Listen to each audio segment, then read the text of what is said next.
بصوا بقى، انت ابوك قبل ما يموت كان كاتب وصيه وكاتب فيها اذان ليها واذان ليها واذان ملهاش، وعلشان تعرفوا مين فيكم اللي مش هتاخد الورث روحوا لعم ضفره. اكيد طبعا انا، عشان انا اللي كنت قاعده معاه في اخر ايامه. وليه ما يكونش انا بنته الوحيده اللي كانت قاعده بره وهو قال لي هكتب لك الورث باسمي.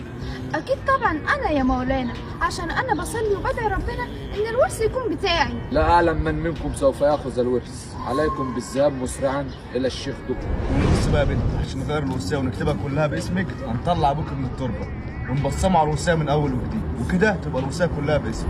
ايه يا عم اللي انت بتقوله ده؟ انا عمري ما اعمل كده في بابا. بعدين يعني الميت له حرمته. لا طبعا انا عمري ما اعمل في بابا كده. بابا ده حبيبي، وبعدين يعني الميت ده ليه حرمه. لا طبعا احنا ما نقطعش صباعه، بس احنا نطلعه من التربه ونقطع دراعه كله ونبصمه على الورث عشان الورث يبقى بتاعي. دلوقتي بقى انا قعدت مع كل واحد لوحده وعرفت مين ليها